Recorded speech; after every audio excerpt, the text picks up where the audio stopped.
فلا أقسم بمواقع النجوم وإنه لقسم لو تعلمون عظيم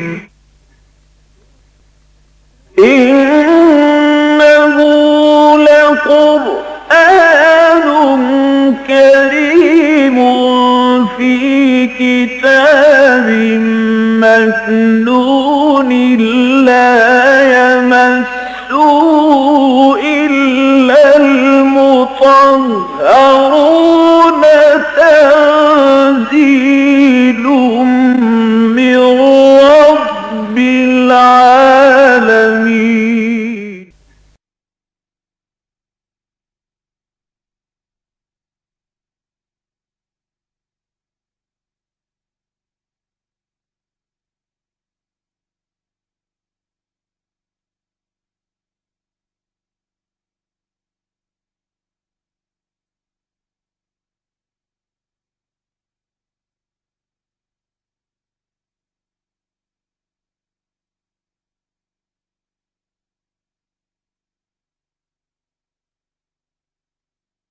آج ہمیں سورہ نساء کے 5ویں رکوع کا آغاز کرنا ہے۔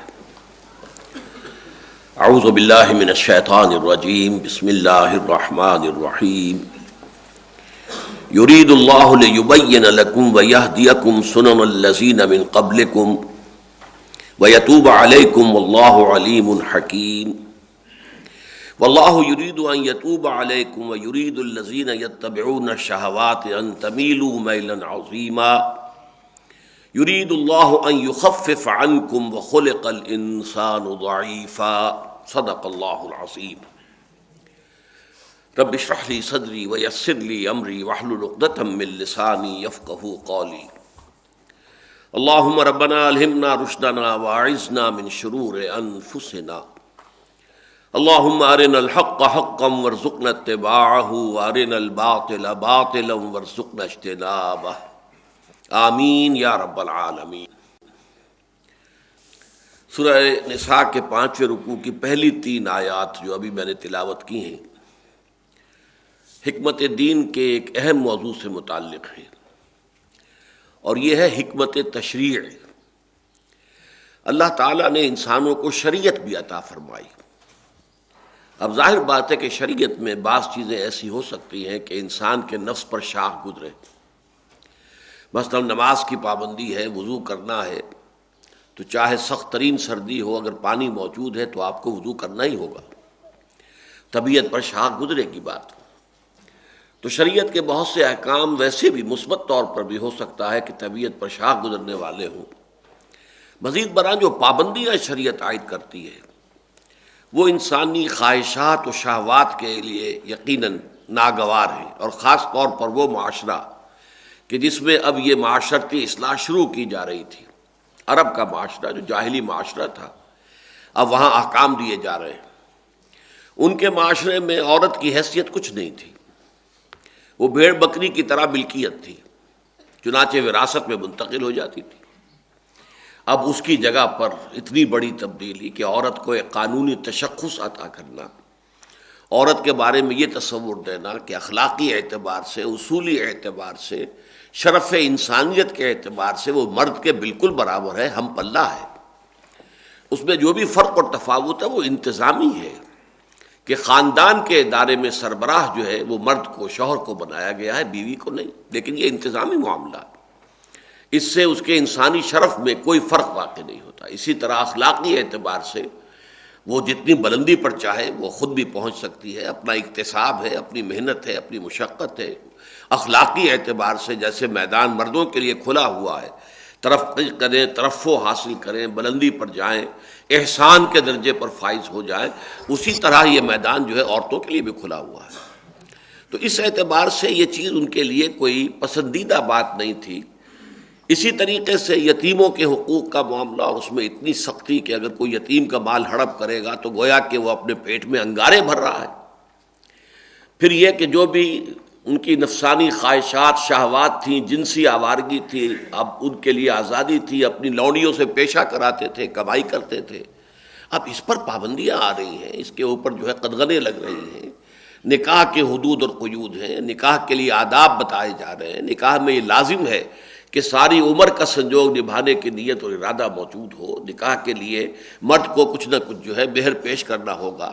یہ ساری باتیں جو ہے آ رہی ہیں، یہ ان کے مزاج کے بہت منافی تھی، لہذا طبیعت جو ہے ان کی اس سے اوپرا رہی تھی، انہیں یہ چیزیں پسند نہیں آ رہی تھیں. اس لیے کہ جو بھی تعامل ہوتا ہے کسی معاشرے میں، جو روایات صدیوں سے چلی آ رہی ہوتی ہیں، ان کو اس طریقے سے بنیادی طور پر تبدیل کر دینا اور بے خبن سے اکھاڑ دینا کوئی آسان کام نہیں ہے. یہ تو معجزہ ہے محمد الرسول اللہ صلی اللہ علیہ وسلم کا کہ آپ نے وہ اصلاحات برپا کی کہ جس سے معاشرہ بالکل تبدیل ہو کر رہ گیا. اب آج بھی دنیا میں مانا جاتا ہے کہ شراب کا انسان عادی ہو جائے تو پھر وہ نہیں چھٹ سکتی، اور اس بنا پر جو ہے میڈیکل سرٹیفکیٹس دیے جاتے ہیں کہ شراب جو ہے اس کے ساتھ اس کا جسم اور اس کا جسمانی نظام اتنا خوگر اور عادی ہو چکا ہے کہ اگر شراب اس کو نہ دی گئی تو اس کی موت واقع ہونے کا اندیشہ ہے. لہذا سرٹیفکیٹس دیے جاتے ہیں، لائسنس ایشو کیے جاتے ہیں. لیکن حضور صلی اللہ علیہ وسلم کے زمانے میں شراب کی جب بندش ہوئی ہے اور اس کی آخری حرمت کا جب حکم آیا ہے، تو ایک تو یہ کہ تمام جو برتن توڑ ڈالے گئے جن میں شراب تھی، اور شراب بہا دی گئی گلیوں کے اندر، وہ گلیاں جو ہیں شراب کی ندیاں بن گئیں، اور وہ لوگ جنہیں پیتے ہوئے ساری عمر ہو گئی تھی، 50 60 برس کی عمر کے لوگ موجود تھے کہ جب ساری عمر سے پیتے چلے آ رہے تھے. اور عرب معاشرے میں آپ کو معلوم ہے کہ اصل پینے کی چیز جیسے آج مغربی معاشرے میں وہ تو شراب ہی تھی، پانی تو دھونے وغیرہ کے کام کی، غسل اور دھونا اس کام میں آنے والی شے تھی. اصل شے تو جو ہے وہ شراب ہی تھی، ان کے کھانے کے ساتھ جزو لازم تھی. لیکن کس طریقے سے وہاں پر وہ تبدیلی آئی ہے، انقلاب حال آیا ہے، لوگوں نے شراب کو ترک کیا ہے، کسی کی صحت خراب نہیں ہوئی. یہ معجزہ ہے محمد الرسول اللہ صلی اللہ علیہ وسلم کا. اور اس کی اصل بنیاد کیا ہے کہ پہلے ایمان اور یقین کی بنیادیں مستحکم کر دی گئی، اللہ کی ذات پر یقین، اور یہ یقین کہ یہ قرآن اللہ کا کلام ہے اور محمد اللہ کے رسول ہے. جو کچھ یہاں بیان فرمایا جا رہا ہے وہ محمد کے ذاتی خیالات نہیں ہیں صلی اللہ علیہ وسلم، وفداہ آباؤنا و امہاتنا، بلکہ یہ اللہ کے احکام ہے جو ہمارا خالق ہے، مالک ہے، علی کل شیء قدیر ہے، بکل شیء علیم ہے، حکیم کامل ہے، حکیم مطلق ہے. یہ اس کے احکام ہے. اس اعتبار سے یہ معجزہ جیسا کہ میں نے عرض کیا حضور کا تھا، ورنہ آسانی سے لوگ جو ہے معاشرتی اصلاحات کو برداشت نہیں کرتے. اب اس ضمن میں جو ہے ان 3 آیات کے اندر اللہ تعالیٰ کی طرف سے دلجوئی بھی ہو رہی ہے، شریعت کی جو حکمت ہے وہ بھی بیان کی جا رہی ہے. شریعت کے اندر انسانی فطرت کے لیے جو بھی گنجائشیں پیدا کی جا سکتی تھی تقاضے پورا کرنے کے لیے، وہ بھی شریعت میں پورے کر دیے گئے ہیں. اگر انسان بیمار ہے اور غسل سے اس کو اندیشہ ہے بیماری بڑھ جائے گی، تو چاہے اس پر غسل واجب ہو چکا ہو وہ تیمم کر سکتا ہے. اگر انسان مریض ہے اور کوئی اور اسے معذوری ہے، کھڑے ہو کر نماز نہیں پڑھ سکتا، بیٹھ کے پڑھ سکتا ہے، بیٹھ کر نہیں پڑھ سکتا، لیٹ کر پڑھ سکتا ہے. یہ ساری گنجائشیں دی گئی ہیں شریعت کے اندر. اگر آزاد حرہ خاندانی مسلمان عورت سے نکاح کرنا اس کے اختیار میں نہیں ہے، اس کی جو ہے وہ قدرت حاصل نہیں ہے، اس کے پاس مقدرت نہیں ہے کہ وہ نکاح کر سکے اور مہر دے سکے، تو لونیوں سے نکاح کر لینے کا بھی جواز دے دیا گیا.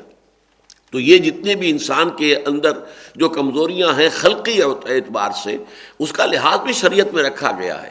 لیکن شریعت نے جو کچھ دیا ہے وہ انسان کی بھلائی کے لیے دیا ہے، انسان کی بہبود کے لیے دیا ہے.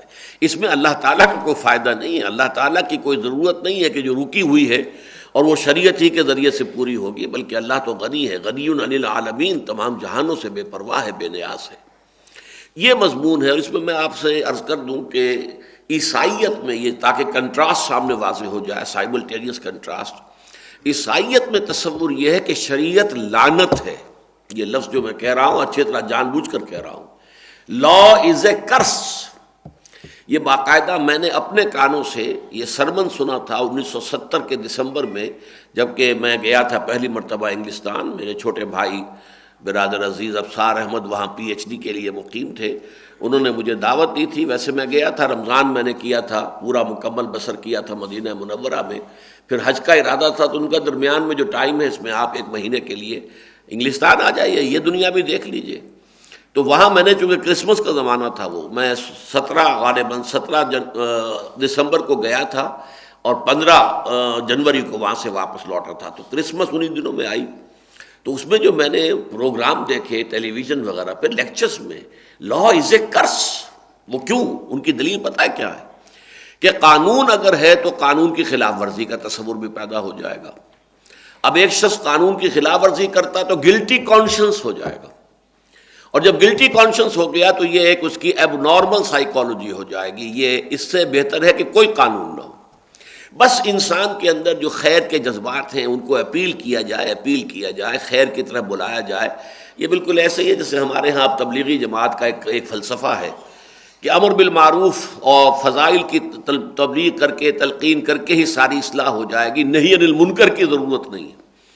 نہی عن المنکر کریں گے کوئی نہ کوئی ناراض ہو جائے گا، کوئی ہمارے ہاں آنا چھوڑ جائے گا، کوئی ہمارے پروگراموں میں شرکت ترک کر دے گا، بلکہ ان کا کہنا بھی ہے کہ یہ لاکھوں آدمی جو ہمارے جلسوں میں جمع ہو جاتے ہیں اجتماعات میں، اگر ہم نہی عن المنکر کا بھی آغاز کر دیں تو یہ بھیڑ چھٹ جائے گی۔ یہ وہی تقریباً فلسفہ ہے، ڈانڈے ملتے ہیں۔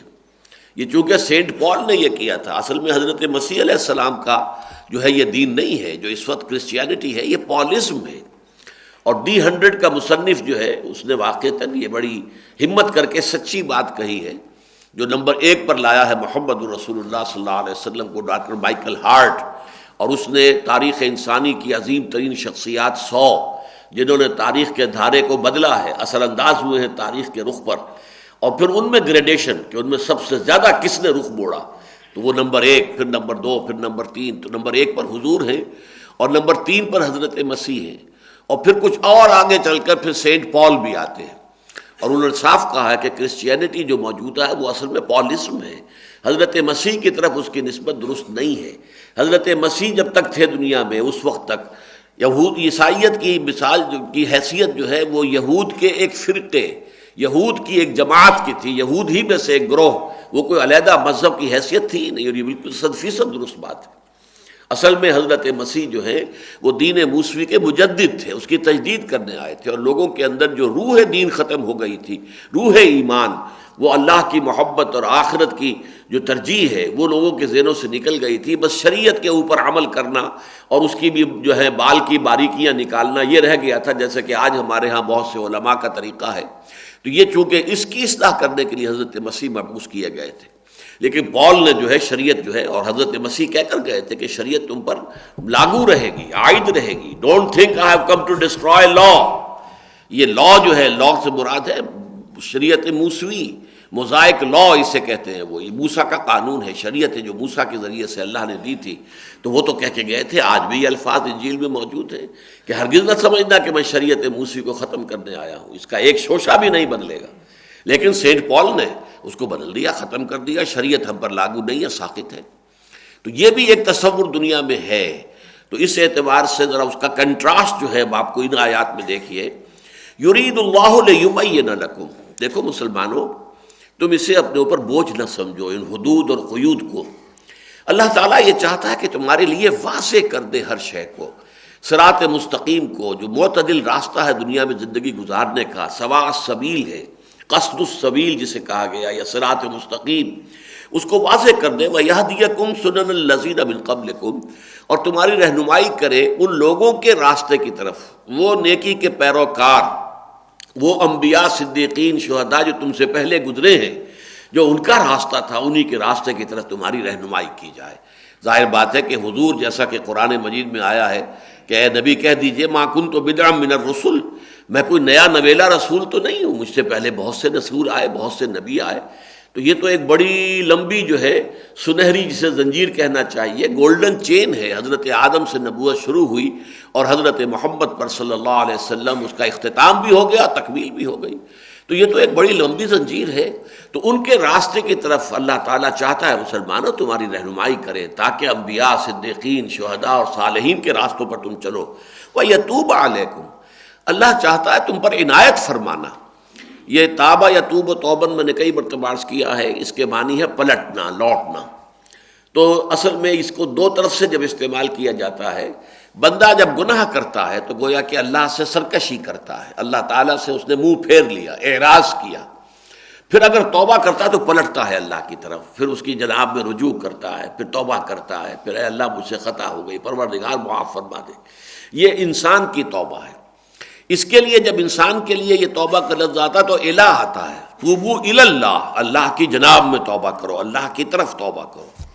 لیکن اب اس کی معصیت کی وجہ سے جو اللہ تعالیٰ نے اپنی نگاہ پھیر لی تھی، اپنی محبت کی نگاہ، اپنی شفقت کی نگاہ، اپنی رحمت کی نگاہ، یہ جو توجہ اللہ تعالیٰ نے ہٹا لی تھی، اب بندہ جب توبہ کرتا ہے، رجوع کرتا ہے پشیمانی کے جذبے کے ساتھ، اور عہد کرتا ہے کہ آئندہ ایسی حرکت نہیں کروں گا، تو اللہ تعالیٰ بھی دوبارہ پھر اپنی نظر عنایت کو پھیر لاتا ہے، متوجہ ہو جاتا ہے۔ تو یہ اللہ کی طرف سے توبہ ہے۔ تو تواب کا لفظ بندوں کے لیے بھی آتا ہے، کل بنی آدم خطاؤن و خیر الخطائین التوابون۔ یہ حدیث تو میں نے ابھی پچھلے درسوں میں کئی مرتبہ آپ کو سنائی کہ حضور نے فرمایا کہ تمام بنی آدم نہایت خطا کار ہیں، ان خطا کاروں میں بہترین لوگ وہ ہیں کہ جو بہت توبہ کرنے والے ہیں، لیکن اللہ بھی تواب ہے، ان اللہ تواب الرحیم۔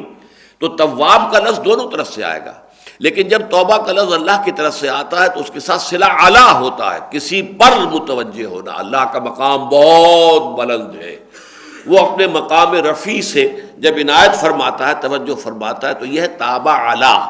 تو یہاں پر وہی دیکھیں وَيَتُوبَ عَلَيْكُمْ، اللہ تعالیٰ چاہتا ہے کہ اپنی شفقت، اپنی نظر رحمت جو ہے پوری طرح تمہارے شامل حال کر دے۔ وَاللَّهُ عَلِيمٌ حَكِيمٌ، اور تم اللہ کی صفات کو جانتے ہو، وہ سب کچھ جاننے والا ہے اور کمال حکمت والا ہے۔ اس نے جو بھی حکم دیے ہیں، جن چیزوں کو بھی حرام ٹھہرا دیا ہے، تمہیں بتا دیا ہے فلاں فلاں رشتے جو ہے محرمات ابدیہ ہیں، وہاں تمہارا نکاح نہیں ہو سکتا، اللہ نے ایک دائرہ مقرر کر دیا ہے۔ تو جو بھی تم پر حدود اور قیود عائد کی ہیں اللہ تعالیٰ نے، وہ اس کے علم کامل کی بنیاد پر ہے، اس میں مصلحتیں ہیں، پھر اس کا علم کامل ہے، اس کے ساتھ حکمت کامل ہے۔ اس کا کوئی حکم بھی بغیر حکمت کے نہیں ہے، اس کے احکام جو ہیں ان کے پیچھے حکمت اللہ البالغہ جو ہے وہ موجود ہے۔ تو علیم ہے، حکیم ہے۔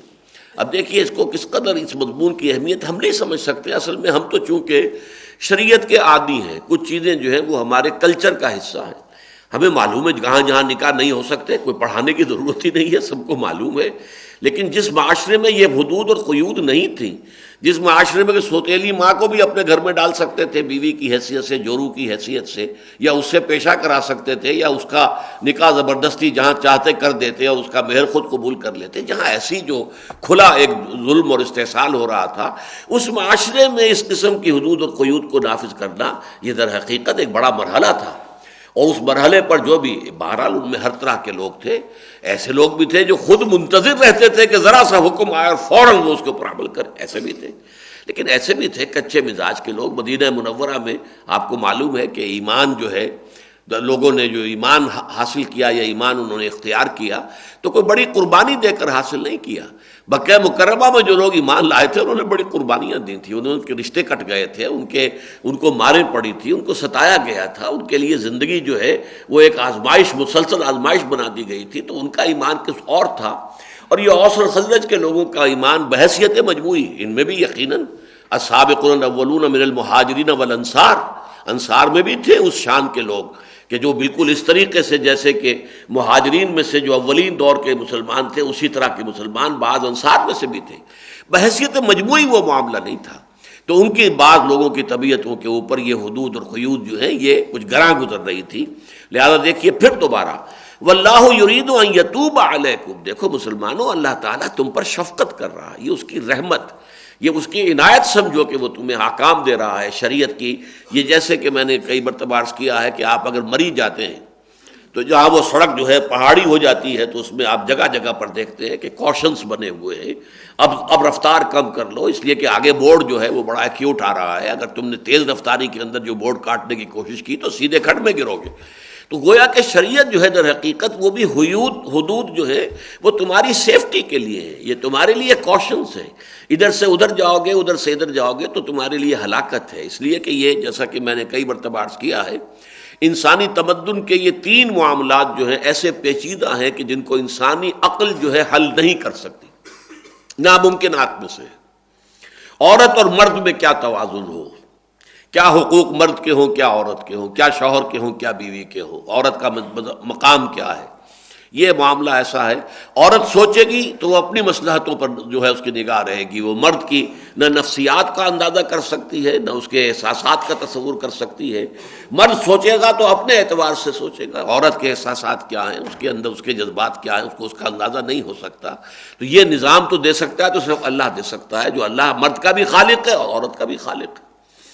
اسی طریقے سے ایک نظم، اجتماعیت، اسٹیٹ فرض کیجئے، اسٹیٹ اور شہری، ان کے درمیان حقوق کا کیا توازن ہونا چاہیے، ریاست کو کیا اختیارات حاصل ہیں، کیا کچھ پابندیاں وہ عوام کے اوپر نافذ کر سکتی ہے، اور عوام کے حقوق کیا ہیں، ان کی آزادی کے کیا حدود ہیں، کوئی حدود ہے، قیود ہے یا نہیں ہے۔ اس کے درمیان بھی آسان کام نہیں ہے۔ ذرا سا ایک طرف ہو جائے تو مادر پدر آزادی ہو جاتی ہے معاشرے میں، جیسے کہ آج مغرب کے معاشرے میں ہو گئی ہے، آزادی آزادی آزادی، وہ آزادی مادر پدر آزادی بن گئی ہے۔ اور ذرا سا دوسری طرف پلڑا جھک جائے تو ٹوٹلیٹیرین اسٹیٹ وجود میں آ جاتی ہے، ایک انتہائی جو ہے استبدادی نظام دنیا میں قائم ہو جاتا ہے کہ وہ فرد جو ہے وہ سکڑ کر رہ جاتا ہے، اس کی کوئی آزادی نہیں، کوئی حیثیت نہیں۔ اب جو سعودی عرب کے اندر ہے، وہ کھلاتے پلاتے اپنے شہریوں کو اچھا ہے، اس میں سبسڈی بھی ہے، کھانے پینے کی چیزیں جو ہے فراوانی کے ساتھ سستی ملتی ہیں، لیکن کوئی بات کہنے کا حق حاصل نہیں ہے، حکومت پر تنقید کرنے کا اختیار حاصل نہیں ہے، کوئی جماعت بنانے کا اختیار حاصل نہیں ہے کہ تم حکومت تبدیل کرنا چاہو۔ یہ تمام اختیارات سلب ہیں وہاں پر۔ ذرا سا شائبہ بھی پیدا ہو جائے تو پھر یہ کہ اس شخص کا وجود نہیں ملے گا کہ وہ کہاں تھا، اس کا وجود کہاں ہے، اب تلاش کرنا مشکل ہو جائے گا۔ یہ سعودی عرب میں تو یا پھر ٹوٹلیٹیرین پولیس اسٹیٹ بن جائے گی، اور یا وہ مادر پدر آزادی جو مغرب میں ہمیں نظر آ رہی ہے۔ اسی طریقے سے سرمایہ اور محنت میں کیا توازن ہو۔ اب ایک کارخانہ ہے، کارخانہ ایک سرمایہ دار نے لگایا ہے، اس کا پیسہ اس میں لگا ہوا ہے، لیکن دوسری طرف یہ کہ وہ کارخانہ تو لوگوں کے کام کرنے سے چلے گا، مزدور چاہیے وہاں پر، لیکن اس سے جو بھی محنت سے حاصل ہو رہا ہے، سرمایہ اور محنت دونوں کے نتیجے میں جو نفع مل رہا ہے، اس میں سرمایہ کا حصہ کتنا ہونا چاہیے، لیبر کا کتنا ہونا چاہیے، لیبر کے کتنے حقوق ہیں۔ لیبر ظاہر بات ہے لیبر سوچے گی تو اپنے اعتبار سے سوچے گی، وہ سرمایہ دار کی مصلحتوں، اس کی مشکلات، اس کے پرابلمز کا اسے اندازہ ہی نہیں ہے، اور سرمایہ دار سوچے گا تو اپنے اعتبار سے سوچے گا۔ اسے یہ بات جو ہے کہ کوئی غریب مزدور جو ہے وہ تو کہہ دے گا ٹھیک ہے جی، میں تو اس سے زیادہ ویج نہیں دے سکتا، میں اپنا کارخانہ بند کرتا ہوں، لاک اپ کر دیتا ہوں، چلیے تالا لگا دیا۔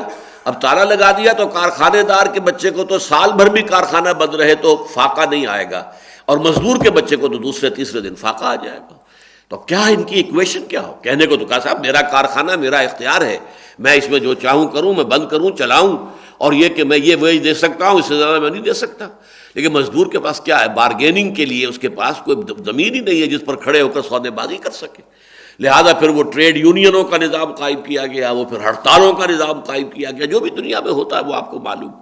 تو یہ مسائل وہ ہیں جو انسانی عقل جو ہے ان کو حل کرنے سے قاصر ہے۔ یہی وہ چیزیں ہیں جس کے لیے در حقیقت سورہ فاتحہ میں آپ کو معلوم ہے، اس کی تفسیر میں بیان کرتا ہوں ہمیشہ کہ جہاں تک ایمانیات کا تعلق ہے وہ تو گویا کہ پہلے سے ٹیکن فار گرانٹیڈ موجود ہیں۔ جو شخص سورہ فاتحہ پڑھ رہا ہے الحمدللہ رب العالمین الرحمن الرحیم مالک یوم الدین ایاک نعبد و ایاک نستعین، اس کے ایمان میں کون سی کمی ہے؟ اللہ کو مانتا ہے، رب العالمین مانتا ہے، رحمان الرحیم مانتا ہے، جزا و سزا کے دن کو مانتا ہے، اس میں اللہ کے اختیار مطلق کو مانتا ہے، یہ مان رہا ہے کہ تیری ہی بندگی کرتے ہیں کریں گے، تجھی سے مدد مانگتے اور مانگیں گے، تو اب اور کون سی ہدایت اسے چاہیے؟ جو آگے بڑھ کر کہتا ہے اہدنا الصراط المستقیم، اے اللہ ہمیں سیدھے راستے کی ہدایت دے۔ ہدایت پر تو ہے، لیکن یہ ہدایت کیا ہے؟ یہ نظری ہدایت ہے، یہ انسان کی فکر و نظر کی ہدایت ہے، یہ ایمان کی ہدایت ہے۔ آگے صراط مستقیم کیا ہے؟ یہ راستہ جو ہے دنیا میں زندگی بسر کرنے کا راستہ، اس میں جگہ جگہ دو راہیں، تراہے چوراہے آ جاتے ہیں، دائیں جائیں بائیں جائیں سیدھے جائیں۔ آپ سفر کر رہے ہوتے ہیں تو آپ بھی شش و پنج میں مبتلا ہو جاتے ہیں، سڑک پر نشانات نہ ہوں تو کیسے معلوم ہوگا کہ یہ سڑک ہے کہ جو اب مردان کو جا رہی ہے، اور سیدھی سڑک جو پشاور کو جا رہی ہے؟ یہ نشانات راہ جو ہے یہ ضروری ہیں۔ تو یہ وہ چیزیں ہیں جو اللہ شریعت کی شکل میں انسانوں کو عطا فرمائیں۔ تو شریعت سراسر رحمت ہے۔ واللہ یرید ان یتوب علیکم ویرید الذین یتبعون الشہوات ان تمیلوا میلا عظیما۔ اس کے برعکس وہ لوگ جو اپنی خواہشات کی پیروی کرتے ہیں، شہوات ویسے عام طور پر شہوت کا لفظ جو ہے جنسی خواہش کے لیے خاص ہو گیا ہے، لیکن شہوات سے مراد تمام خواہشات، جو بھی انسان کے جو اینیمل انسٹنکٹس ہیں یہ سب شہوات میں شامل ہیں۔ شہوت میں یعنی جسے آپ انڈ اور لبیڈو کہتے ہیں، وہ سب اس میں جنسی جذبہ بھی شامل ہے، اس میں بھوک کا جذبہ بھی شامل ہے، اس میں اور جو جذبات ہیں وہ بھی ہیں، وہ سب کے سب شہوات۔ یعنی انسان اگر انسٹنکٹس کے تحت چلے گا تو ظاہر بات ہے کہ وہ تو چاہے گا کہ پھر انسان جو ہے، اگر وہ لوگ چاہتے ہیں کہ تمہیں بالکل یکرخوے رخ پر لے جائیں، ایک طرف جھکا دیں، تمہیں بجائے صراط مستقیم پر لے کر چلنے کے وہ ایک ٹیڑھے راستے کی طرف، ان تمیلوا میلا عظیما، کہ تم پھر جاؤ راہ حق سے اور بہت دور نکل جاؤ۔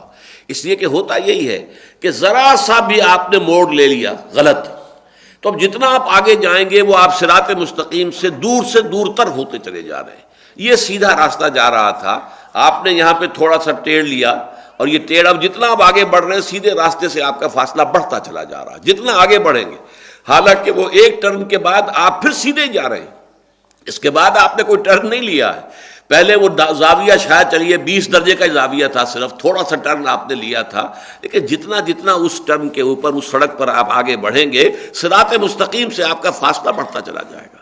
لہذا فرمایا وَيُرِيدُ الَّذِينَ يَتَّبِعُونَ الشَّهَوَاتِ أَن تَمِيلُوا مَيْلًا عَظِيمًا، وہ تو چاہتے ہیں یہ کہ تمہیں جو ہے اس راہ حق سے، سواء السبیل سے، صراط مستقیم سے، قصد السبیل سے تمہیں پھیر دیں اور پھیر کر تمہیں دور لے جائیں۔ یرید اللہ ان یخفف عنکم، دیکھیے اب یہ لفظ آیا، اللہ تعالیٰ تو تمہارے ساتھ تخفیف چاہتا ہے، نرمی چاہتا ہے۔ یرید بکم اللہ، اور یرید اللہ بکم اليسر ولا یرید بکم العسر، یہ سورہ بقرہ میں بھی ہم پڑھ چکے ہیں، جب روزے کے احکام میں فرمایا گیا کہ اگر بیمار ہو یا سفر پر ہو تو تم روزہ قضا کر سکتے ہو، اللہ کی رعایت ہے، اس سے فائدہ اٹھاؤ۔ یرید اللہ بکم اليسر ولا یرید بکم العسر، اللہ تمہارے ساتھ آسانی چاہتا ہے، سختی اور تنگی نہیں چاہتا۔ تو یہاں بھی فرمایا یرید اللہ ان یخفف عنکم، در حقیقت تم اگر غلط راستوں پہ بڑھو گے تو اپنے بوجھ بڑھاتے چلے جاؤ گے، نہ صرف یہ کہ اخروی عذاب کا بوجھ بڑھتا جائے گا، دنیا میں بھی پریشانی آئیں گی، دنیا میں بھی نظام جو ہے مختل ہو جائے گا، آئلی نظام ختم ہو جائے گا، جیسے کہ آج یورپ میں اور مغرب میں ہو چکا ہے۔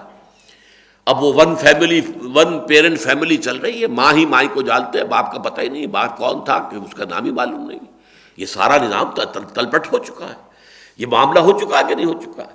اسی طریقے سے ذرا سا راہ اعتدال سے ہٹ جائیں تو جیسا کہ میں نے عرض کیا، یا وہ ٹوٹلیٹیرین سٹیٹ ہوگی، بڑی استبدادی مستبد اور جابر حکومت ہو جائے گی، نظام جیسا کہ روس کے اندر تھا، کمیونزم کے نظام کے تحت کوئی حق آپ کو نہیں ہے، کوئی سیاسی جماعت آپ نہیں بنا سکتے، بس ایک ہی جماعت رہے گی کمیونسٹ پارٹی، اور کوئی دوسری جماعت ہو ہی نہیں سکتی بس، اور کوئی نہ اور نقطۂ نظر آپ کو پیش کرنے کا کوئی موقع ہے، نہ کہیں تنقید کرنے کا موقع ہے، کوئی آپ کو رائے دینے کا موقع ہے۔ تو ذرا سا آدمی موڑ لیتا ہے تو پھر کہاں سے کہاں بات پہنچ جاتی ہے کہ خشت اول چون نہد میں مار کج تا سریا بھی روت دیوار کج، پھر وہ بہت ٹیڑھ ہو جاتی ہے۔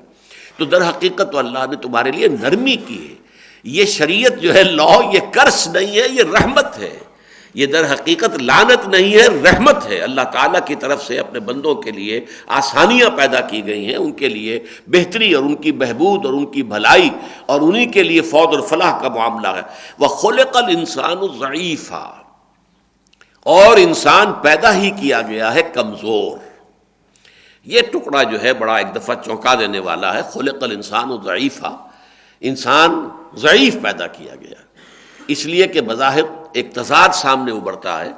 قرآن مجید یہ بھی کہتا ہے لقد خلقنا الانسان فی احسن تقویم، ہم نے انسان کو بہترین تخلیق پر پیدا کیا۔ خلقتہ بیدی، آدم کو میں نے اپنے دونوں ہاتھوں سے بنایا ہے۔ جب شیطان نے انکار کیا تھا جھکنے سے تو تجھے کیا ہے، تو اس کو سجدہ کرنے کو تیار جسے کہ میں نے خلقتہ بیدی، اپنے دونوں ہاتھوں سے بنایا۔ وَلَقَدْ كَرَّمْنَا بَنِي آدَمَ وَحَمَلْنَاهُمْ فِي الْبَرِّ وَالْبَحْرِ وَرَزَقْنَاهُمْ مِنَ الطَّيِّبَاتِ وَفَضَّلْنَاهُمْ عَلَىٰ كَثِيرٍ مِّمَّنْ خَلَقْنَا تَفْضِيلًا، ہم نے تو بہت عزت دی ہے بنی آدم کو اور ان کو اپنی مخلوقات میں بڑا شرف دیا ہے، بہت اونچا بنایا، جس کو ہم اشرف المخلوقات کے نام سے کہتے ہیں۔ تو یہاں قرآن کہتا ہے خلق الانسان ضعیفا، ایک اور مقام پر کہتا ہے کہ انسان خلق الانسان من عجل، انسان کی خلقت میں جلد بازی جو ہے، یہ جیسے کہ یعنی شیرازہ آپ بناتے ہیں کسی چیز کا، گوندتے ہیں کسی چیز میں، گارا جو ہے پانی میں گوندا گیا ہے، تو اسی طریقے سے انسان کی خلقت کے اندر جلد بازی گندھی ہوئی موجود ہے۔ خلق الانسان من عجل ان الانسان خلق ہلوعا اذا مسہ الشر جزوعا واذا مسہ الخیر منوعا، انسان بڑا تھڑدلا پیدا کیا گیا ہے۔ اب یہ چیزیں بظاہر متضاد ہو گئیں، اس کا تضاد کیسے رفع ہوگا؟ اس کا تضاد اسی سے رفع ہوتا ہے جو آج کل بہت سے لوگوں کی نگاہوں سے یہ حقیقت اوجھل ہے، تسلیم کرنے سے انکاری ہے، کہ انسان اصل میں ایک مرکب وجود کا حامل ہے۔ اس ایک میں دو شخصیتیں موجود ہیں، ایک اس کا عالم خلق کا حصہ ہے، اس کا حیوانی ایلیمنٹ ہے، انسان ایک حیوان بھی ہے، لیکن اس کے اندر اللہ نے اپنی روح پھونکی ہے، اس کا روحانی وجود ہے۔ ان دونوں کے تقاضے ایک دوسرے سے بالکل مختلف ہیں، بلکہ متضاد ہیں۔ ہمارا جو یہ جسمانی نظام ہے، ہمارا جو یہ حیوانی نظام ہے، یہ ہمیں زمین کی طرف متوجہ کرتا ہے۔ اس کی غذا بھی زمین سے آ رہی ہے، گندم بھی یہیں سے آ رہی ہے، چاول بھی یہیں سے آ رہا ہے، گھاس بھی یہیں سے ہے، اسی کو بکری نے کھایا ہے، اسی سے اس کا گوشت بنا ہے، وہ گوشت آپ کھا رہے ہیں۔ اس ہمارے جسم کے لیے چونکہ یہ بنا بھی مٹی سے ہے، مٹی ہی سے اس کی کل جو تقویت کا ذریعہ، اس کی خوراک، اس کے لیے جو بھی آ رہی ہے مٹی سے آ رہی ہے، اور پھر مرنے کے بعد مٹی ہو کر مٹی میں یہ مل بھی جائے گا۔ یہ وجود وہاں سے آیا تھا وہیں جائے گا۔ منہا خلقناکم وفیہا نعیدکم۔ لیکن وہ جو ہے انا للہ و انا الیہ راجعون، وہ روح تو وہاں سے آئی ہے، وہ عالم ملکوت کی شے ہے، وہ عالم امر کی شے ہے۔ قل الروح من امر ربی یسألونک عن الروح قل الروح من امر ربی۔ یہ روح جو ہے، جو کہ 4 مہینے کے بعد رحم مادر کے اندر ماں کے پیٹ میں، پھر جو بچہ جنین جو پرورش پا رہا ہے، 4 مہینے کے بعد پھر اس میں اس کی لا کر روح شامل کر دی جاتی ہے۔ زندگی نہیں، زندہ تو وہ پہلے بھی تھا، زندہ تو ظاہر بات ہے کہ وہ 4 مہینے جو ہے پہلے اس نے مردہ حالت میں تو نہیں بسر کیے ہیں، وہ ایک لیونگ آرگنزم تھا۔ لیونگ تو وہ سپرمیٹوزوون بھی تھا جو باپ کی طرف سے آیا ہے، لیونگ تو وہ اووم بھی تھا جو ماں کی طرف سے آیا ہے، پھر لیونگ وہ زائگوٹ بھی تھا جو کہ ان دونوں کے ملنے سے بنا ہے۔ لیکن یہ کہ اب روح لا کر لگا دی۔ روح انسانی کے اعتبار سے انسان اشرف المخلوقات ہے، تمام مخلوقات سے بلند تر، یہاں تک کہ فرشتوں سے بھی اعلیٰ۔ یہی وجہ ہے کہ تمام فرشتوں کو حضرت آدم کے سامنے سجدہ کرنے پر مجبور کر دیا گیا۔ ہم نے کہا سجدہ کرو، فسجد الملائکۃ کلھم اجمعون، تمام کے تمام فرشتوں نے مل کر یکبارگی سجدہ کیا۔ لیکن یہ جو زمینی وجود ہے ہمارا، جو خاکی وجود ہے ہمارا، جو حیوانی وجود ہے، یہ ضعیف ہے۔ اس کو میں جو 2 الفاظ سے علیحدہ علیحدہ تعبیر کرتا ہوں کہ ایک ہے ہماری فطرت۔ فطرت بہت اونچی ہے ہماری، وہ روح، ہمارا روحانی وجود جو ہے وہ فطرت ہے۔ فطرت اللہ التی فطر الناس علیہا، یہ فطرت اللہ ہے، یہ فطرت انسانی فطرت اللہ ہے، فطرت اللہ التی فطر الناس علیہا۔ اور یہ جو ہمارا جسم ہے یہ خلقت ہے، یہ عالم خلق کی شے ہے۔ خلقت کے اعتبار سے انسان بہت کمزور ہے، حیوانات سے بھی کمزور ہے۔ آپ کی بینائی ہے، بہت سے حیوانات کی بینائی آپ سے 1000 گنا زیادہ ہے۔ بہت سے حیوانات اندھیرے میں بھی دیکھتے ہیں، ہم تو اندھیرے میں دیکھ ہی نہیں سکتے، ہماری بینائی تو ختم ہو جاتی ہے، وہ محتاج ہے روشنی کی۔ اور حیوانات میں ایسے بھی ہیں کہ جنہیں روشنی کی ضرورت ہی نہیں، بغیر روشنی کے بھی دیکھتے ہیں۔ تو معلوم ہوا باقی اور صلاحیتوں کے اعتبار سے ہم اعلیٰ نہیں ہیں۔ اصل میں جو شے ہے ہمارا اعلیٰ بنانے والی، وہ روح ہے ہماری، ہمارا روحانی وجود، اس کے اعتبار سے اشرف المخلوقات، اس کے اعتبار سے لقد خلقنا الانسان فی احسن تقویم۔ وہ روح جب لا کر ڈالی گئی ہے جنین میں، اس فیٹس میں کہ جو رحم مادر میں پرورش پا رہا ہے، 4 مہینے کا ہو گیا ہے، اب اس میں روح پھونک دی گئی، تو اس کو گویا کہ اسفل سافلین، اب نچلوں میں سب سے نیچے کر دیا گیا، حیوانات سے بھی نیچے ہو گیا۔ یہ انسانی بچہ جو ہے کس قدر محتاج ہوتا ہے، کتنا کمزور ہوتا ہے۔ بکری کے بچے کو آپ نے دیکھا کہ ابھی اس کی ولادت ہوئی ہے، تھوڑی دیر میں وہ اپنی ٹانگوں پر کھڑا ہے، ذرا سی ٹانگیں جو ہے لڑکھڑاتی ہے، 1 2 4 مرتبہ، پھر کھڑا ہے، اپنا چل رہا ہے۔ اور انسان کا بچہ کس قدر کمزور، کس قدر ضعیف۔ ہاتھی کا بچہ دیکھیے، تھوڑی دیر کے اندر کھڑا ہے، وہ اپنی ماں کے ساتھ چلنے کی پوزیشن کے اندر ہے، چل رہا ہے۔ انسان کا بچہ جو ہے نہایت ضعیف، نہایت ضعیف، کس طرح جتن کر کر کے اسے آپ چلانا سکھاتے ہیں، اس کی انگلی پکڑ کے چلاتے ہیں، اس کے لیے کوئی گڈولے یا اور چیزیں جو آج کل بن گئی ہیں وہ زیادہ ایڈوانسڈ ہیں، وہ خرید کے لاتے ہیں تاکہ اس میں وہ اس کو پکڑ کر چل سکے، چلنا سیکھے۔ یہ انسان کا بچہ تو بہت کمزور ہے۔ پھر یہ کہ جنات کے مقابلے میں ہم بہت کمزور ہیں۔ جنات جو ہے وہ آگ سے بنے ہیں، ان کی رسائی بہت دور تک ہے اس عالم کے اندر۔ وہ میں سمجھتا ہوں، میری رائے ہے یہ ذاتی، کہ جہاں تک سولر یہ سسٹم ہے پورا، یہ اس کے اندر جنات کی جو آمد و رفت ہے وہ بڑی آسانی سے، اسے کسی راکٹ کی ضرورت نہیں ہے، کسی اور چیز کی ضرورت نہیں ہے، کسی پروپیلر کی ضرورت نہیں ہے۔ جنات جو ہیں اس سولر سسٹم کے اندر آرام سے گھومتے پھرتے ہیں، وہ جدھر چاہیں جائیں آئیں، شکلیں بنا لیتے ہیں مختلف، انسانی صورت اختیار کر سکتے ہیں، حیوانی صورت اختیار کر سکتے ہیں، خاص طور پر سانپوں کی شکل اختیار کرتے ہیں۔ یہ ہے جنات کا معاملہ۔ ملائکہ بہت اونچی شے ہیں، نور سے بنائے گئے۔ تو جہاں تک ہمارا حیوانی وجود ہے وہ بہت کمزور ہے۔ خلق الانسان ضعیفا، اسی اعتبار سے اس کی عقل ضعیف ہے۔ عقل جو ہے، اگر اپنی عقل سے وہ کام لے کر راستہ اپنے لیے تجویز کرے گا، ٹھوکر کھائے گا، دھوکہ کھائے گا۔ جیسا کہ میں نے عرض کیا، عورت سوچے گی تو اپنے حساب سے سوچے گی، مرد سوچے گا تو اپنے حساب سے سوچے گا، سرمایہ دار کارخانے دار سوچے گا تو اپنی مصلحتیں اس کے سامنے ہوں گی، اور اگر مزدور سوچے گا تو مزدور کے سامنے اپنے مسائل، اپنی مشکلات، اپنے پرابلمس ہوں گے۔ ریاست جو ہے وہ چاہے گی زیادہ زیادہ اختیار اس کے پاس ہو، کنٹرول ہو، بس حکم دے اور عوام اس کے مطابق جو ہے وہ حرکت کرے، کوئی چوں چرا نہ ہو۔ لیکن عام آدمی چاہتا ہے میری بھی کوئی بات ہونی چاہیے، کوئی مجھے حق ہونا چاہیے، میں بھی کوئی بات کر سکوں، اپنی رائے عقول اپنا لگا سکوں کہ میں یہ کہتا ہوں۔ تو یہ ہے جو کہ آپس میں آ جاتے ہیں، متباین ہیں اور متناقض یہ تقاضے جو ہیں وہ آتے ہیں۔ اس لیے فرمایا خلق الانسان ضعیفا، یہاں اس کی خلقت کا تصور ہے۔ فطرت کے اعتبار سے انسان بہت بلند، اشرف المخلوقات، لقد خلقنا الانسان فی احسن تقویم، وہ فطرت کے اعتبار سے، وہ اپنی روحانی وجود کے اعتبار سے، لیکن اپنے اس حیوانی وجود کے اعتبار سے، اپنے خاکی الاصل وجود کے اعتبار سے، اپنے زمینی وجود کے اعتبار سے وہ ضعیف ہے، اور ضعیف بھی ہے، تھوڑ دلا بھی ہے، ظلوم اور جہول بھی ہے، جیسا کہ سورہ احزاب کے اندر فرمایا گیا، ہلوع بھی ہے، اس میں جلد بازی بھی ہے، اس کی سرشت کے اندر یہ چیزیں موجود ہیں۔ یا ایھا الذین آمنوا لا تاکلوا اموالکم بینکم بالباطل الا ان تکون تجارۃ عن تراض منکم ولا تقتلوا انفسکم ان اللہ کان بکم رحیما۔ اب شریعت کے دو بہت اہم کھاتے ہیں جو ایک آیت میں جمع کیے گئے۔ شریعت اسلامی یہ چاہتی ہے کہ اسلامی معاشرے کے اندر جان اور مال کا احترام ہو، ایک دوسرے کی جان ایک دوسرے کے لیے حرام، ایک دوسرے کا مال ایک دوسرے کے لیے حرام۔ ہاں مال کا معاملہ یہ ہے کہ اگر تجارت کے ذریعے سے کوئی نفع حاصل ہو جائے، آپ نے جا کر دکاندار سے جوتا خریدا ہے، جوتے اس نے وہ لیا تھا، بنوایا تھا کاریگر سے 200 روپے میں، آپ کو اس نے بیچا ہے 300 میں، 250 میں، اسے آپ کے 50 روپے یا آپ کے 100 روپے جو حاصل ہو گئے نفع، یہ جائز ہے۔ لیکن اس میں یہ ہے الا ان تکون تجارۃ عن تراض منکم، باہمی رضامندی سے تجارت ہو۔ یہ تجارت جو ہے یہ چونکہ سب سے بڑا ذریعہ ہے، ویسے تو یہ کہ جائز مال جو ہے منتقل ہوتا ہے، وراثت کے ذریعے سے بھی مال مل جاتا ہے، اب اس میں تجارت تو نہیں ہے، ہدیہ بھی ہوتا ہے، ہبہ بھی ہوتا ہے، مختلف شکلیں ہیں کہ جس کے ذریعے سے انسان کو دوسرے کسی انسان کا مال جو ہے وہ پہنچ جاتا ہے، وہ جائز ہے، حلال ہے، حرام نہیں ہے۔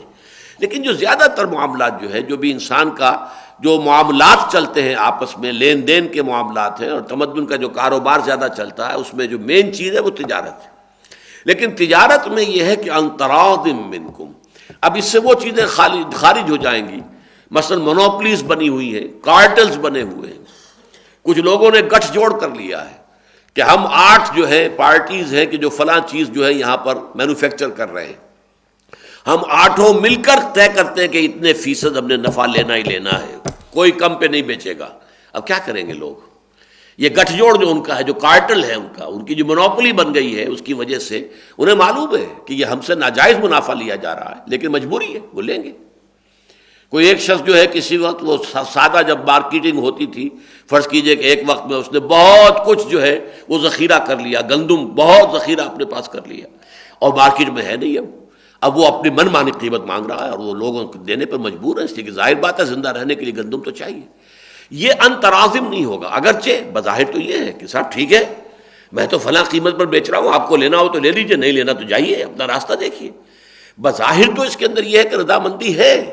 اسی طرح سود کا معاملہ ہے، بظاہر تو رضامندی ہے، لیکن ظاہر بات ہے کہ انسان اس رضامندی کے ساتھ کبھی سود کا معاملہ نہیں کرتا۔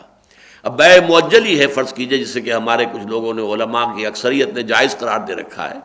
ایک شے جو ہے یہ اگر آپ نقد پیسے دیتے ہیں تو یہ 200 روپے کی ہے، لیکن اگر آپ 1 مہینے کے بعد پیسے دیں گے تو یہ 230 روپے کی ہے۔ اب یہ 30 روپے جو آپ سے مزید وہ لے رہا ہے، کیوں دے رہا ہے؟ کہ اس وقت آپ کے پاس دینے کے لیے پیسے نہیں ہیں، یہ آپ کی مجبوری سے فائدہ اٹھا رہا ہے، یہ ایکسپلائٹیشن ہے، لہذا یہ جائز نہیں ہے، یہ حرام ہے۔ ہاں کوئی شے بازار میں عام ریٹ اس کا ہے ہی نہیں، لہذا اس کا معاملہ اور ہو سکتا ہے کہ اس کے لیے کوئی نقد کا یا وہ علیحدہ علیحدہ قیمتیں ہیں ہی نہیں، ہے ہی کوئی شے جو کہ بک رہی ہے تو وہ یعنی قرض ہی پر بک رہی ہے، اس کا معاملہ علیحدہ ہو جائے گا۔ لیکن جو شے بازار میں اس وقت کم قیمت پر مل رہی ہے، وہ ایک شخص صرف اس لیے کہ ادھار پر خرید رہا ہے، وہ زیادہ قیمت دے کر اگر خرید رہا ہے، زیادہ قیمت کا اقرار کر کے، تو وہ یقیناً انترازن نہیں ہے، وہ آپس کی رضامندی سے نہیں ہے، وہ بلکہ ایک ایکسپلائٹیشن ہے۔ اس کے اندر مجبوری اس کی جو ہے کہ اس وقت دینے کے لیے اس کے پاس 200 روپے نہیں تھے، لہذا وہ 1 مہینے کے بعد جو ہے 30 روپے مزید دے رہا ہے۔ تو ایک تو یہ کہ لا تاکلوا اموالکم بینکم بالباطل، مت کھاؤ اپنے مال آپس میں باطل طریقے سے۔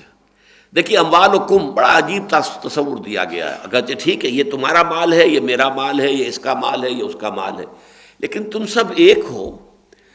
جیسے کہ فرمایا گیا کہ مسلمان جو ہے وہ تو ایک جسم کے مانند کا جسد واحدہ، تو یہ سارا مال تمہارا مشترک مال ہے، ٹھیک ہے اسلام میں ملکیت علیحدہ ہے، یہ میری ملکیت ہے، یہ آپ کی ملکیت ہے، یہ آپ کی ملکیت ہے، یہ آپ کی ملکیت ہے، علیحدہ علیحدہ ملکیتیں ہیں، لیکن جب آپ ایک کمیونٹی بن گئے، آپ ایک امت بن گئے، آپ جو ہے در حقیقت ایک ہی یعنی جو ہے اس نظم کے اندر آپ منسلک ہو گئے، تو یہ آپ کا مشترک مال ہے۔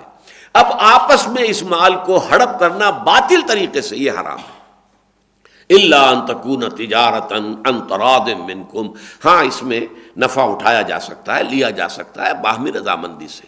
ایک شخص خریدتا ہے چیز، اسے معلوم ہے کہ یہ شخص جو ہے فرض کیجئے کہیں سے کسی نے باہر سے امپورٹ کی ہے کوئی چیز، اور وہ مارکیٹ میں اور بھی لوگ ہیں، وہ قیمتوں کا جو ہے تقابل کر لیتا ہے کہ فلاں دکان پر اتنے میں مل رہی ہے، فلاں دکان میں اتنے میں مل رہی ہے، اور وہ وہاں پر سودا کرتا ہے، خریدتا ہے۔ اس میں گرجنگ نہیں ہوتی کہ ٹھیک ہے یہ تو اب اس نے وہاں سے امپورٹ کیا ہے، اتنا پیسہ انویسٹ کیا تھا، اس کے اندر اس نے تکلیف اٹھائی ہے، مال جو ہے آیا ہے یہاں پر اس نے گودام میں رکھا ہے، پھر اس نے اپنے شو روم میں لا کے رکھا ہے، تو اسے اس کے کچھ اجرت ملنی چاہیے، اس کا کوئی معاوضہ ملنا چاہیے۔ لیکن یہ کہ اگر وہ کارٹلز کی شکل میں ہو، وہ مونوپولیز کی شکل میں ہو، تو ظاہر بات ہے کہ وہ پھر مجبوری بالاکراہ جو ہے اس کے اندر جو ہے رضامندی ہوتی ہے، وہ خوش دلی کے ساتھ رضامندی نہیں ہوتی۔ تو یا ایھا الذین آمنوا لا تاکلوا اموالکم بینکم بالباطل الا ان تکون تجارۃ عن تراض منکم ولا تقتلوا انفسکم، اور مت قتل کرو اپنے آپ کو۔ اس میں ظاہری الفاظ کے اعتبار سے بعض لوگوں نے خودکشی مراد لی، خودکشی مت کرو، یہ جان اللہ تعالیٰ کی امانت ہے تمہارے پاس، اور اللہ نے اس کا ایک خاص وقت مقرر کیا ہوا ہے جب اس نے واپس لینی ہے، تم اس سے پہلے ہی اسے واپس دے رہے ہو، در حقیقت وہ یہ جرم ہے، یہ بہت بڑا گناہ ہے، خودکشی بہت بڑا گناہ ہے، کبائر میں سے، بہت بڑے گناہوں میں سے۔ لیکن اصل مقصد یہ ہے کہ یہاں پر یہ مراد نہیں ہے بنیادی طور پر، بلکہ جیسے مال کو کہا تھا اموالکم، تمہارے مشترک مال ہے، ایسے ہی ایک اسلامی معاشرے میں ہر مسلمان کی جان گویا کہ تمہاری اپنی جان ہے، تم ایک جسد واحد ہو، تم در حقیقت ایک امت وحدہ ہو، اس اعتبار سے تمہاری جانیں ایک دوسرے کی مشترک ہیں۔ لا تقتلوا انفسکم، اپنے آپ کو مت قتل کرو۔ اپنے کسی بھائی کو قتل کیا ہے تو گویا کہ اپنے آپ کو قتل کیا ہے، اور جیسا کہ آگے چل کر ہم دیکھیں گے کہ سورہ مائدہ میں تو آیا ہے فَكَأَنَّمَا قَتَلَ النَّاسَ جَمِيعًا، جس شخص نے ایک انسان کو بھی ناحق قتل کیا۔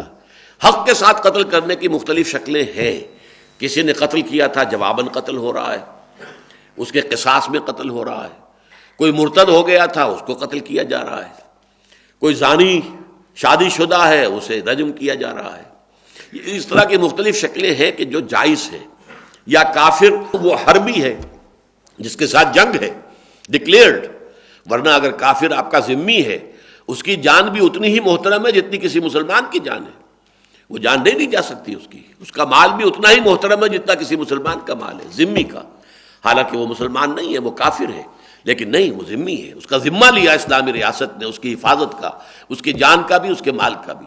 یہ ذمہ کا لفظ جو ہے گالی بنا دیا گیا ہے، حالانکہ یہ تو لفظ بنا ہے ذمے سے، ذمہ داری، responsibility. The state, Islamic State is responsible for the safety and protection of the lives and property of these non-Muslims، جو کہ اس کے ہم مملکت میں رہ رہے ہیں، نان مسلم ہیں، مائنورٹی ہیں۔ تو فرمایا ولا تقتلوا انفسکم، اپنی جانوں کو قتل نہ کرو۔ بہرحال اس میں ضمنی طور پر خودکشی کی بھی مناہی آ گئی، وہ اپنی جگہ پر ہے، لیکن در حقیقت یہاں پر وہی انداز ہے کہ ایک دوسرے کو قتل نہ کرو، ایک دوسرے کی جانیں نہ لو۔ ان اللہ کان بکم رحیما، یقیناً اللہ تعالیٰ تم پر بہت رحیم ہے، شفیق ہے۔ تو اللہ تعالیٰ تم پر رحیم ہے تو تمہیں بھی ایک دوسرے پر رحیم ہونا چاہیے۔ اللہ کی صفات کا ایک عکس تمہیں اپنے اندر بھی پیدا کرنا چاہیے۔ اللہ تعالیٰ رحیم ہے، شفیق ہے، رؤوف ہے، تمہیں بھی رؤوف ہونا چاہیے، شفیق ہونا چاہیے، رحیم ہونا چاہیے۔ تراہم، آپس میں جو مرحمہ، وتواصوا بالصبر وتواصوا بالمرحمہ، مرحمہ، ایک دوسرے پر رحم کرنا، ایک دوسرے پر ترس کھانا، ایک دوسرے کی مدد کرنا، ایک دوسرے کے دکھ اور تکلیف کو اپنے دل میں محسوس کرنا، یہ تراحم ہے، آپس میں رحم کا مادہ اور رحم کا جذبہ۔ تو فرمایا ان اللہ کان بکم رحیما، یقیناً اللہ تعالیٰ جو ہے وہ تم پر بہت رحیم ہے، بہت شفیق ہے، ودود ہے، اللہ تعالیٰ رؤوف ہے۔ تو اسی کا ایک عکس تمہارے اپنے اندر ہونا چاہیے۔ اللہ تعالیٰ نے ایک حدیث قدسی میں آتا ہے کہ میں نے ظلم اپنے اوپر حرام کر لیا، حرمت الظلم علی نفسی، لیکن اسی طرح میں نے تمہارے لیے بھی ایک دوسرے پر ظلم کرنا حرام کر دیا ہے۔ ایک دوسرے فلا تظالموا، ایک دوسرے پر ظلم مت کرو۔ ظلم کرنا جو ہے میں نے اپنے اوپر حرام ٹھہرایا ہے، اور تمہارے مابین بھی ایک دوسرے پر ظلم کرنے کو حرام کر دیا۔ وَمَن يَفْعَلْ ذَلِكَ عُدْوَانًا وَظُلْمًا، جو کوئی یہ کام کرے گا تعدی کے طور پر، دست درازی کے طور پر، زیادتی کے طور پر، یا حق تلفی کے طور پر، یہ دو پہلو ہیں گناہ کے۔ ایک عدوان ہے، آپ آگے بڑھ کر اپنے حق سے آگے دست درازی کر رہے ہیں، جھپٹا مار رہے ہیں، اور آپ جو ہے کسی پر زیادتی کر رہے ہیں۔ ایک یہ کہ آپ نے کسی کا حق مار لیا ہے، دبا لیا ہے، دے نہیں رہے ہیں۔ یہ دو چیزیں ہیں، عدوان آگے بڑھ کر دست درازی کرنا، کسی پر زیادتی کرنا، کسی پر ظلم کرنا، اور ظلم کسی کا حق دبا لینا، مار لینا، غصب کر جانا۔ تو وَمَن يَفْعَلْ ذَلِكَ عُدْوَانًا وَظُلْمًا، ان دونوں کو جمع کر لیا گیا۔ جو کوئی بھی یہ حرکت کرے گا، چاہے وہ عدوان کی صورت میں ہو اور چاہے وہ ظلم کی صورت میں ہو، حق تلفی کی صورت میں ہو، اور یا یہ کہ کسی پر زیادتی اور دسترازی کی صورت میں ہو، فَسَوْفَ نُصْلِيهِ نَارًا، تو ہم عنقریب اسے آگ میں داخل کر دیں گے۔ وَكَانَ ذَلِكَ عَلَى اللَّهِ يَسِيرًا، اور یہ اللہ پر بہت آسان ہے۔ یہ اللہ پر بہت آسان ہونے سے مراد کیا ہے؟ ایک تصور یہ ہے، اور یہ لوگوں نے جو ملنگ قسم کے جو صوفی ہوتے ہیں، ملنگ ٹائپ، انہوں نے یہ چیز ایجاد کی ہوئی ہے کہ اللہ کسی کو سزا دے گا۔ نہیں نہیں نہیں نہیں، کوئی دیکھو، تم اپنے کسی بچے کو آگ میں ڈالنے کو تیار ہو جاؤ گے، چاہے کچھ بھی کیا اس نے، کچھ بھی کیا ہو، کچھ بھی کیا ہو، کیا آگ میں ڈال دو گے؟ تو دیکھو اللہ تو زیادہ شفیق ہے۔ تم اپنے بچوں پر جتنے رحیم اور شفیق ہو، اللہ اپنے خلق پر، الخلق و عیال اللہ، مخلوق تو اللہ تعالیٰ کے عیال اور اس کے کنبے کے مانند ہے، وہ آگ میں ڈالے نہیں۔ یہ تو ایسے ہی ڈرانے کے لیے، جیسے بچوں کو ڈرا دیا جاتا ہے، وہ ہاؤ آ رہا ہے، ہاؤ ہاؤ، یا کوئی اور چیز جو ہے جس کا ہاؤ ڈرا، ایسے بس ڈراوا دیا گیا ہے تاکہ لوگ جو ہے جری نہ ہو جائیں، جسور نہ ہو جائیں، ان کے اندر جرتیں نہ پیدا ہو جائیں گناہ کے لیے، بس اس لیے ڈراوا ہے، ورنہ کوئی نہیں۔ یہ جہنم وہنم نہیں۔ یہ اسی آبادی میں، ماڈل ٹاؤن میں، یہ آج سے کوئی میں 25-30 برس پہلے کی بات کہہ رہا ہوں، ایک درس قرآن میرا تھا یہاں، ڈاکٹرز کا ایک مکان ہے، میں نام بھول رہا ہوں ان کا اس وقت، تو وہ ان کے مکان پر، وہ ڈی بلاک کے ایک کونے پر تھے، وہ کوٹھی ہے انر سرکل پر، تو وہاں ایک صاحب سے مجھے آج تک یاد ہے جس انداز میں انہوں نے بات کی، دیکھی نہیں آپ کیسے کہہ رہے ہیں اللہ عذاب نہیں دے گا، نہیں عذاب نہیں دے گا۔ تو ان کی وہ کیفیت ابھی تک میرے سامنے موجود ہے جس انداز میں انہوں نے کہی بات۔ لیکن اللہ تعالیٰ اس لیے فرماتا کہ نہیں، اللہ پر یہ ہرگز شاق نہیں گزرے گا، یہ اللہ کے لیے آسان ہے۔ اللہ نے سزا دینی ہے، اللہ نے فرما دیا ہے، اور اس میں کوئی جھوٹ نہیں ہے، یہ کوئی دھوکہ نہیں ہے، فریب نہیں۔ جب جہنم کے سامنے کھڑا کیا جائے گا، پوچھا جائے گا الیس ھذا بالحق، اب یہ ہے حق ہے، حقیقت ہے کہ نہیں ہے جہنم؟ تم کہتے تھے ڈھکوسلا ہے، تم سمجھتے تھے صرف ویسے ہی دھونس جمانے کے لیے، ہمیں ڈرانے کے لیے، ذرا بچوں کو جیسے بہلانے کے لیے اور کوئی خائف کرنے کے لیے کہہ دیا جاتا ہے ایسے۔ یہ حق ہے یا نہیں؟ قالوا بلا وربنا، کہیں گے ہاں کیوں نہیں، اے ہمارے رب یہ واقعی حق ہے۔ تو والجنت حق والنار حق، یہ تہجد کی دعاؤں میں سے ہے حضور صلی اللہ علیہ وسلم کی، اللہم لک الحمد انت خالق السماوات والارض ومن فیہن ولک الحمد، اللہم لک الحمد انت رب السماوات والارض ومن فیہن ولک الحمد، اللہم لک الحمد انت نور السماوات والارض ولک الحمد، انت الحق ووعدک الحق وقولک حق ولقاؤک حق والجنت حق والنار حق والساعة حق ومحمد حق والنبیون حق والقرآن حق۔ یہ تمام چیزیں حق ہیں، برحق ہیں، ان میں کہیں بھی کوئی دھوکہ نہیں ہے، فریب نہیں ہے، یہ واقعی ہیں، قطعی ہیں، یقینی ہیں، حقیقی ہیں، ان میں کوئی اشتباہ نہیں ہے، کسی شک و شبہ کی گنجائش نہیں ہے۔ وَمَن يَفْعَلْ ذَلِكَ عُدْوَانًا وَظُلْمًا فَسَوْفَ نُصْلِيهِ نَارًا وَكَانَ ذَلِكَ عَلَى اللَّهِ يَسِيرًا ان تجتنبوا کبائر ما تنہون عنہ نکفر عنکم سیئاتکم وندخلکم مدخلا کریما۔ اگر تم جن چیزوں سے تمہیں روکا جا رہا ہے ان میں سے بڑی بڑی چیزوں سے رک جاؤ گے تو ہم تم سے تمہاری دوسری چھوٹی برائیوں کو دور کر دیں گے، معاف کر دیں گے، تمہارے نامہ اعمال سے دھو دیں گے، وندخلکم اور داخل کریں گے تمہیں مدخلا کریما، ایک بڑے عزت والے مقام میں۔ یہ مضمون بھی شریعت کے اور دین کے حکمت کے مسائل میں سے بہت گہرا ہے، اور یہ قرآن مجید میں 3 دفعہ آیا ہے یہ مضمون، کبائر اور صغائر کا تصور، کبیرہ گناہ اور چھوٹے گناہ، اور اس میں اصل میں جو چیز مقصود ہے وہ یہ ہے، ویسے تو یہ ہے کہ کبائر کیا ہیں، صغائر کیا ہیں، اس میں کوئی ایک رائے پیش نہیں کی جا سکتی، چنانچہ میں کچھ احادیث نوٹ کر کے لایا ہوں۔ بخاری اور مسلم میں یہ روایت موجود ہے کہ کبیرہ گناہوں میں جو سب سے بڑے ہیں میں تمہیں ان سے باخبر کرتا ہوں، اللہ تعالیٰ کے ساتھ کسی مخلوق کو شریک یا ساجی ٹھہرانا، ماں باپ کی نافرمانی کرنا اور جھوٹی گواہی دینا۔ یہ 3 گویا کہ کبائر حضور نے فرمائے، کہیں آپ نے 7 کبائر گنوائے ہیں، کہیں 10 گنوائے ہیں، یہ مختلف ہے، روایات مختلف ہیں۔ اور حضرت ابن عباس کے سامنے کہا گیا، کسی نے کہا کہ 7 کبیرہ گناہ ہیں، تو آپ نے فرمایا 700 کہتے تو بہتر تھا۔ یہ کبائر کی کوئی فہرست مرتب نہیں کی جا سکتی۔ پہلی بات تو یہ ہے کہ ہر شے جو فرض اور واجب ہے، فرض اور واجب، اس کا ترک کر دینا گناہ کبیرہ ہے۔ روزہ فرض ہے، ترک کر دیا گناہ کبیرہ کا مرتکب ہو گئے۔ نماز روزہ فرض ہے، زکوٰۃ فرض ہے، جس پر حج فرض ہے اور وہ نہیں کر رہا ہے اس کو اسے کفر سے تعبیر کیا گیا، گناہ کبیرہ ہے۔ پھر یہ کہ جن افعال پر یا تو دنیا میں سزا جو ہے وہ شریعت نے معین کر دی ہے، قتل ناحق ہے، سرقہ ہے، چوری ہے، شراب کا پینا ہے، وغیرہ وغیرہ، حدود جو قرآن نے اور حدیث نے، سنت نے معین کر دی ہیں، زنا ہے، اس کی سزا ہے، وہ تمام جو ہے وہ کبائر میں شمار ہوں گے۔ اسی طرح جن گناہوں پر اخروی سزا، اور اس میں خاص طور پر جہاں کہیں کفر کا لفظ آ گیا یا لعنت کا لفظ آ گیا، اللہ تعالیٰ نے ان پر لعنت کی، وہ بھی کبائر ہیں۔ اور پھر یہ بھی ہے کہ چھوٹے چھوٹے گناہ جو ہیں ان پر بھی اگر دوام ہو، استمرار ہو، مسلسل کیے جا رہے ہوں تو وہ بھی کبیرہ بن جائے۔ تو اس اعتبار سے کبائر کی کوئی فہرست مرتب کرنا جو ہے وہ ممکن نہیں ہے۔ ابن حجر مکی نے اس کی فہرست مرتب کی ہے تو وہ 463 گناہ جو ہیں وہ کبیرہ گناہ ہیں، اور بھی بعض کتابیں لکھی گئی ہیں اس موضوع کے اوپر، لیکن جیسا کہ میں نے عرض کیا یہ کوئی ایک جو ہے اس میں مرتب کرنا نہیں۔ اصل میں ذہنیت جو ہے وہ جو پیش نظر ہے وہ یہ ہے کہ دین میں یقیناً ایک ریشو پروپورشن کا معاملہ ہے، کوئی چیز بڑی ہے، کوئی چیز چھوٹی ہے۔ بڑی چیزوں کا ترک کرنا یہ ہونا چاہیے سب سے پہلے انسان کا ہدف اور مقصود۔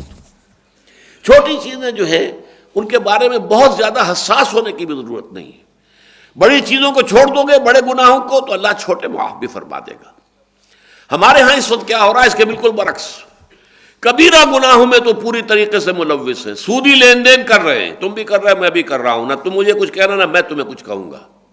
ہاں دیکھنا یہ تم نے رفع دین نہیں کیا، تمہاری نماز نہیں ہوئی، جا جھگڑا رفع دین پہ ہو رہا، یا تم نے آمین بالجہر کہہ دیا، تمہاری نماز ختم ہو گئی۔ ان چھوٹی چیزوں کے اوپر اس میں یہ تفرقہ بھی ہو رہا ہے، من دیگرم تو دیگری، ہم اور ہیں تم اور ہو، ہم علیحدہ ہیں تم علیحدہ ہو۔ چھوٹی چیزوں کے اوپر، جس کو کہ حضرت مسیح علیہ السلام نے کہا، یہود کے علماء کا یہ طرز عمل تھا جو آج ہمارے ہاں بھی ہے، کہ تم مچھر چھانتے ہو اور سموچے اونٹ نگل جاتے ہو۔ وہی ہمارے ہاں معاشرے کے اندر ہے، بڑے بڑے گناہ آدمی کر رہا ہے، سودی کاروبار میں ملوث ہے، یا سود کے اوپر رقم لے کر مکان بڑا بنایا عالیشان، یا سود کے اوپر رقم لے کر اور اپنے جو کاروبار کو زیادہ وسیع کیا ہے، یا یہ کہ اپنی رقم رکھوا کر سودی طور پر اور اس کی جو سود ہے اس کا کھا رہے ہیں، گزارا کر رہے ہیں، اور اس کے لیے بڑے دلائل ہیں۔ کیا کریں جی، اب ہماری گریچوٹی کی رقم تھی، اب ہم کسی کو دے دیں تو بھی وہ کھا جائے گا، اور ہم خود کاروبار کر نہیں سکتے، ساری عمر تو ہم نے ملازمتیں کی ہیں، ہم کاروبار جانتے نہیں ہیں، تو ہم اگر کاروبار بھی کریں گے تو سب لوز کر بیٹھیں گے، کسی کو دیں گے تو یہاں تو سب کھاؤ پیر ہیں، بے ایمان ہیں، جھوٹے ہیں، لہذا ہماری رقم ڈوب جائے گی، کیا کریں؟ اب ہم نے بینک میں رکھ دیا، کھا رہے ہیں۔ یہ دلائل ہیں، حرام کے لیے لوگوں نے مختلف دلائل گھڑ لیے، لیکن یہ کہ اس کے بعد چھوٹی چھوٹی چیزوں کے بڑے حساس ذرا سی بات کے اوپر جو ہے وہ فتویٰ لگا دیں گے، یہ ذہنیت ختم ہونی چاہیے۔ اصل میں واٹ از واٹ، آدمی کو واضح ہونا چاہیے کہ جو بڑی چیزیں ہیں، جو بڑے گناہ ہیں، مثلا اب آپ کو معلوم سورہ فرقان کی جو آخری رکوع ہے، جو ہمارے منتخب نصاب میں بھی شامل ہے، اس میں ایک آیت میں 3 گناہوں کو جمع کیا گیا۔ وَالَّذِينَ لَا يَدْعُونَ مَعَ اللَّهِ إِلَٰهًا آخَرَ وَلَا يَقْتُلُونَ النَّفْسَ الَّتِي حَرَّمَ اللَّهُ إِلَّا بِالْحَقِّ وَلَا يَزْنُونَ وَمَن يَفْعَلْ ذَلِكَ يَلْقَىٰ أَثَامًا، وہ لوگ کہ جو اللہ کے سوا کسی اور معبود کو نہیں پکارتے، کسی اور سے دعائیں نہیں کرتے، شرک اس سے مجتنب ہے۔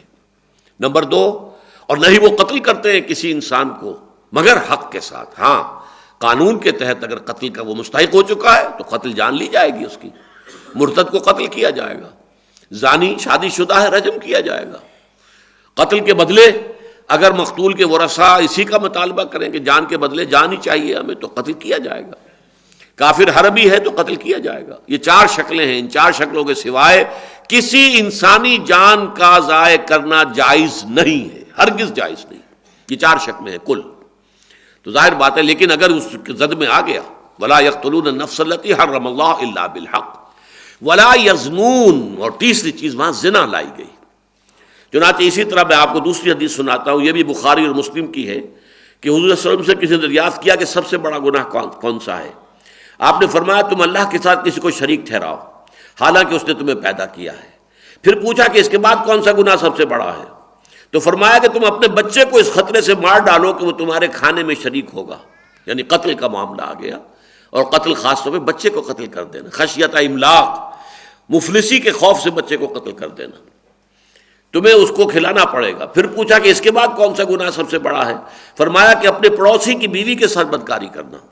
اب بدکاری کرنا، زنا کاری جو ہے خود بھی اپنی جگہ پر بہت بڑا جرم ہے، کبیرہ گناہ ہے، لیکن یہ کبیرہ در کبیرہ ہے کہ اپنے پڑوسی کی بھی، پڑوسی تو تمہارا پروٹیکشن میں ہونا چاہیے، اس کا تو حق یہ ہے کہ تم اس کی عزت اور آبرو کے اور اس کی جان اور مال کے محافظین میں سے ہو، تمہارا وہ بھائی ہے۔ اور پڑوسی کے حقوق، جیسا کہ ایک حدیث میں آتا ہے، حضور نے فرمایا کہ جبرائیل مجھے پڑوسی کے حقوق کی تاکید کرتے رہے، اتنی انہوں نے کی کہ میں سمجھا، میں نے گمان کیا کہ شاید اب پڑوسی کو وارث بھی بنا دیا جائے گا، اس کو انسان کے وراثت کے اندر بھی حق دے دیا جائے گا، یہ اس حد تک مجھے گمان ہوا کہ یہ پڑوسی کا حق ہے۔